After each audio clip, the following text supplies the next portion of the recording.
Сәлеметсіздер ме? Тағы да жалғастырамыз. Мен және білім тақырыбын аша кетейін. Адам денсаулығы, адамның ең бірінші денсаулығы адамда ғана, психология адамға ғана керек, адамға ғана тән. Енді адамға әсер ететін, тікелей әсер ететін факторлар ол биологиялық, химиялық, физикалық, географиялық. Егер адам, бұның бәрін не үшін айтып жатырмыз? Адамның өзін өзі емдеуіне байланысты, әр адам білу керек. Психикасы адам өзінің қалай ауырып жатқанын білмейді. Егер оның биологиялық денесінде көрініс таппаса, ол миынан түсінбейді, оның қай жері ауырып жатқанын, не істеп жатқанын. Оған жаңағыдай денеден сигналдар келеді. Мен мына жерім ауырып жатыр. Оны былай тереңірек ашатын болсақ, оған не жетіспей жатыр? Витамин, белок, гормон, не именно жетіспей жатыр, Одан кейін тағы да бір фактор көрініс береді температурамен. Физикада температурасы көтеріледі, Оған не себеп болады?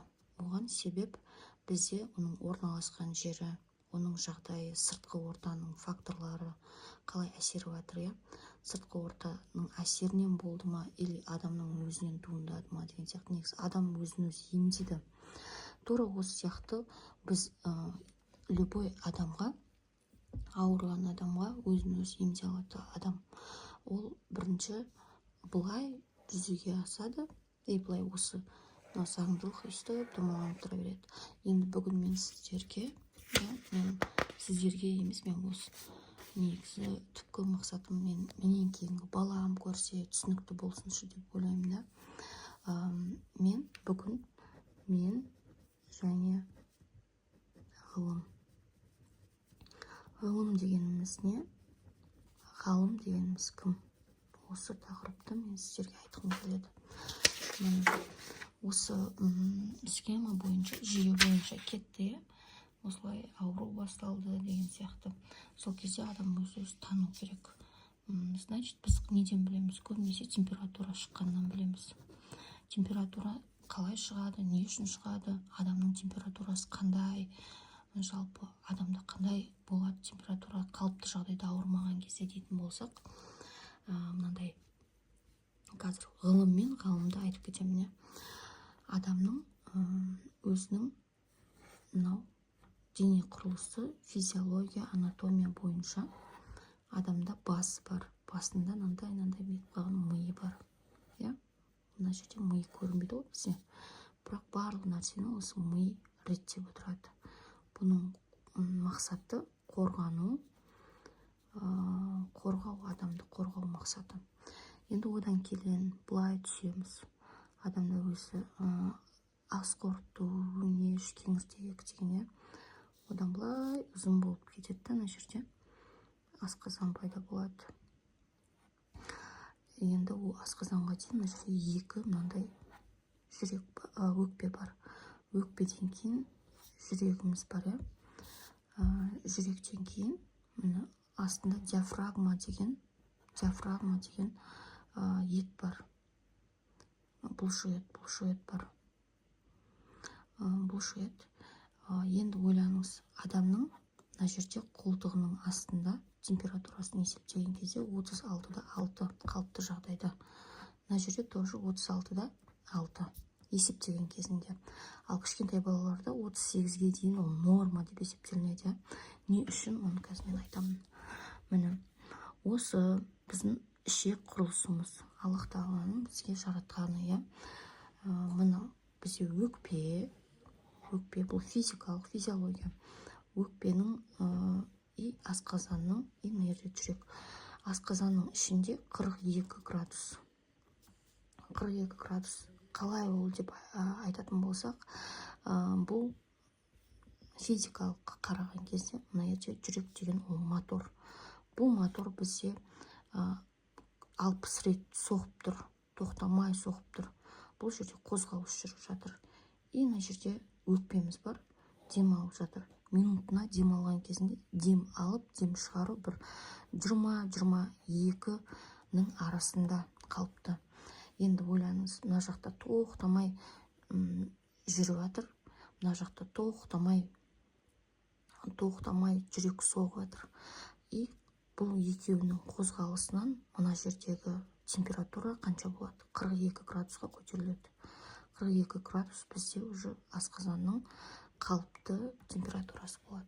Енді біз адамда ауру пайда болған кезінде неге бірінші температураға өтеді? Өйткені ол қанға өтті, қан бізге организмге қайтадан жауап берді деген сөз.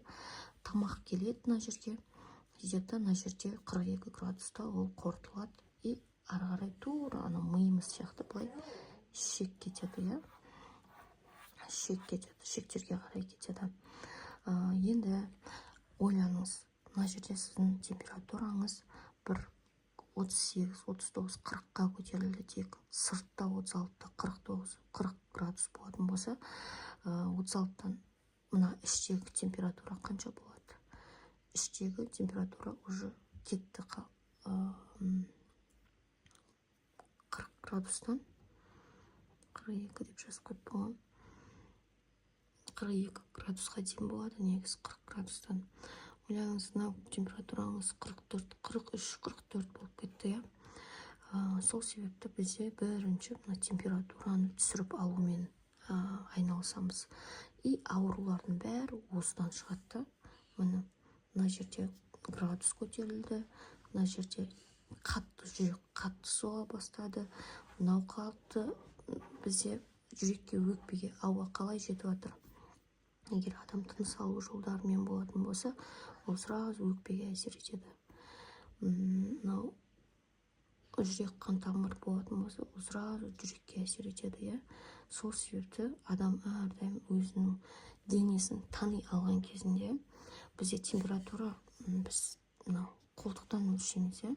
Негізінде бізде ауыз қуысында немесе анальный жақта температура біздің мына жердегі біздің өлшейтін температурадан жоғары болып тұрады постоянно.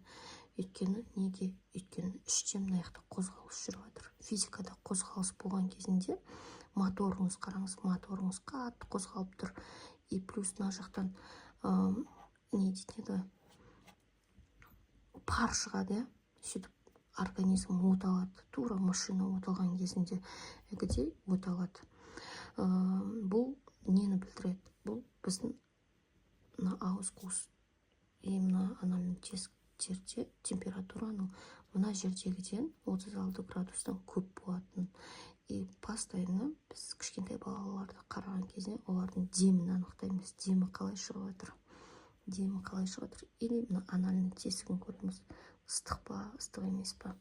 Егер сізде балаңыз ауырып мазасызданып басталса, біз бірінші осыны екеуін тексеруіміз керек. Одан кейін барып мынау температураны көрсек болады. Енді ғылым дегеніміз не?